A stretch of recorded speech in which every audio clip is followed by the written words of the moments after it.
বিসমিল্লাহির রহমানির রহিম। ঝিনাইদহ সদরে মেডিকেল কলেজ স্থাপনের দাবিতে ঝিনাইদহবাসীর উদ্যোগে আজকের এই মানববন্ধনে সবাইকে শুভেচ্ছা। আমি প্রথমে যে বিষয়টি পরিষ্কার করতে চাই, আজকের এই মানববন্ধন শৈলকুপাতে মেডিকেল কলেজ স্থাপনের প্রতিবাদে নয়। আজকের এই মানববন্ধন ঝিনাইদহ সদরে মেডিকেল কলেজ স্থাপনের দাবিতে। এই বিষয়টি যেন আমাদের মধ্যে ভুল বোঝাবুঝি না হয়, এটির অবসান হওয়া দরকার। কারণ শৈলকুপাবাসীও আমাদের জেলারই মানুষ, তারাও আমাদের প্রতিবেশী একটি উপজেলা। সাব্বির আহমেদ জুয়েল যথার্থই বলেছেন, আইনমন্ত্রী advocate Asaduzzaman mind care counselling and psychotherapy centre. মনের স্বাস্থ্য ভালো রাখুন, মনের যত্ন নিন। শৈলকুপা উপজেলার একজন জনপ্রতিনিধি, তার এলাকায় উন্নয়নের জন্য একটি দায়বদ্ধতা তার রয়েছে, কারণ 5 বছর পর আবারও তাকে জনগণের কাছে ভোট যেতে হবে। কিন্তু এখানেই যদি শেষ হতো বিষয়টা, তাহলে সমাধান হতো। কিন্তু উনি শুধু এমপি নন, উনি কিন্তু আইনমন্ত্রী।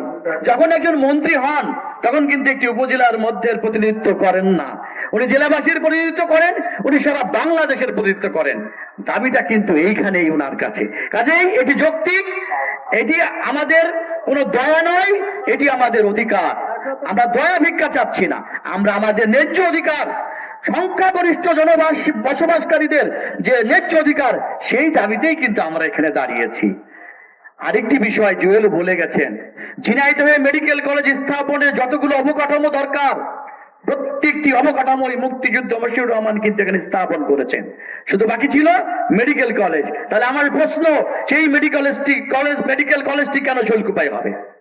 তাহলে সেখানে আবার নতুন করে বিভিন্ন অবকাঠামো তৈরি করতে হবে কিনা? সেখানে রাষ্ট্রের আরো কোনো খরচ অপচয় হবে কিনা? জনগণের সেই ট্যাক্সের টাকা সেখানে অপচয় হবে কিনা? সেটা নিয়ে কিন্তু প্রশ্ন দেখা দিতে পারে। যেখানে সদরে সকল অবকাঠামো রয়েছে অনুকূলে, সেখানে মেডিকেল কলেজ স্থাপন না করে এটি চলে যাচ্ছে ঝিনাইদহ শহরের বাইরে।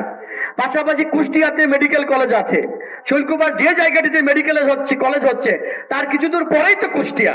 তাহলে পাশাপাশি দুটি মেডিকেল কলেজ হয়ে যাচ্ছে কিনা?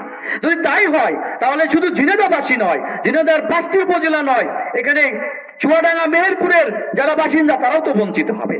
কাজেই বিষয়টিও কিন্তু রাষ্ট্রকে ভাবতে হবে। এই জন্য আমরা আইনমন্ত্রীর কাছে উদাত্ত আহ্বান জানাবো যে আপনি শুধু শৈলকুপাবাসীর প্রতিনিধিত্ব না করে আসুন, জেলাবাসীর প্রতিনিধিত্ব করে এই ন্যায্য দাবির প্রতি সংহতি প্রকাশ করে আমাদের হৃদয়ের মণিকুটায় সারা জীবন থাকবেন।